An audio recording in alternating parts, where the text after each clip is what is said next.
Welcome to Priyadarshini's kitchen. இன்னைக்கு நம்ம கிச்சனில் என்ன பார்க்க போகிறோன்னா சூப்பரான சின்ன வெங்காய வத்த குழம்பு டேஸ்ட்டாக எப்படி பண்ணலாம் அப்படின்னு பார்க்கலாம். வாங்க கிச்சனுக்கு வாங்க. இப்போ சின்ன வெங்காய வத்த குழம்பு எப்படி பண்ணுறதுன்னு பார்க்கலாம். அடுப்பில் ஒரு வானொலி போட்டுக்கோங்க. இப்போ இதில் நம்ம வந்து நல்லெண்ணெய் ஆட் பண்ணிக்கலாம்.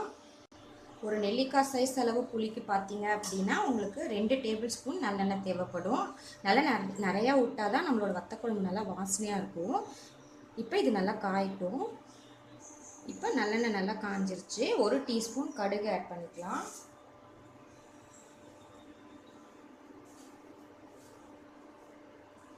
வெந்தயம் ஒரு 1/2 டீஸ்பூன். காஞ்ச மிளகா 2 கிள்ளி போட்டுக்கோங்க. கட்டி பெருங்காயம் இருந்ததுன்னா இந்த ஸ்டேஜ்லேயே போட்டுடலாம். தூள் பெருங்காயம் இருந்துச்சுன்னா புளி கரைச்சிட்டு போட்டுக்கலாம். கருவேப்பிலை,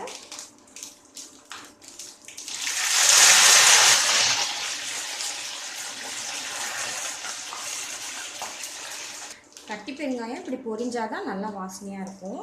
அடுத்தது நான் வந்து ஒரு 20 சின்ன வெங்காயம் உரிச்சு வச்சுருக்கேன், அதை ஆட் பண்ணிக்கலாம்.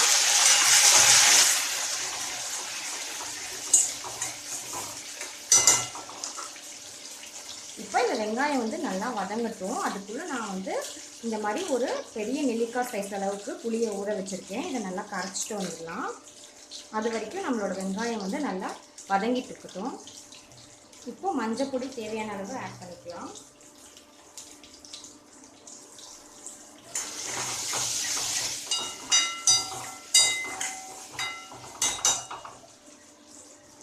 இப்போ நம்மளோட வெங்காயம் நல்லா வதங்கிருச்சு. இப்போ நான் வந்து வீட்டில் அரைச்ச சாம்பார் பொடி வச்சுருக்கேன். அதை வந்து நான் வந்து ஒரு 2 டேபிள் ஸ்பூன் ஆட் பண்ணிக்கிறேன். அடுப்பை நல்லா ஸ்லிம்மில் வச்சுக்கோங்க. இப்போ இதை நல்லா வந்து மிக்ஸ் பண்ணிக்கலாம்.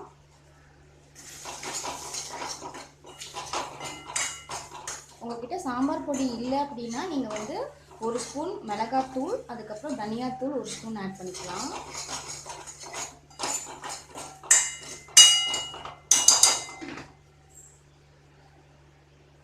இந்த எண்ணெயிலே வந்து மிளகாத்தூள் வந்து அதோட பச்சை வாசனை போகிற அளவுக்கு வதங்கிக்கணும்.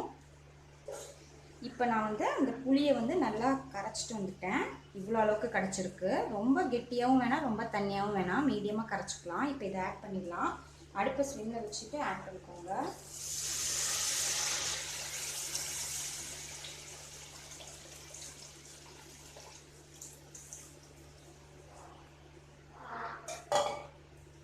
இந்த அளவுக்கு நான் ஆட் பண்ணியிருக்கேன். இப்போ இதை நல்லா வந்து மிக்ஸ் பண்ணிக்கலாம்.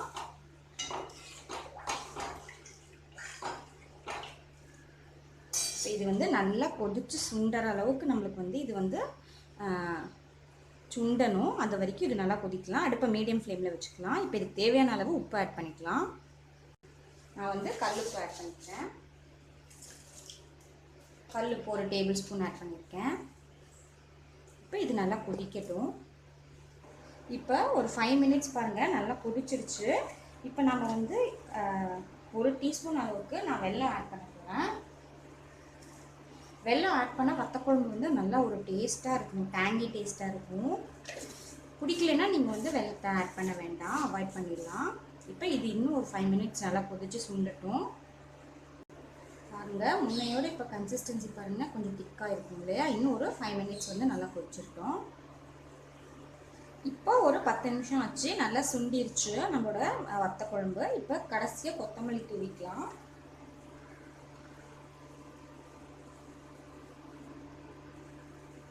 அவ்வளோதான் ஃப்ரெண்ட்ஸ், சூப்பரான நம்மளோட சின்ன வெங்காய வத்த குழம்பு ரெடி ஆகிடுச்சு.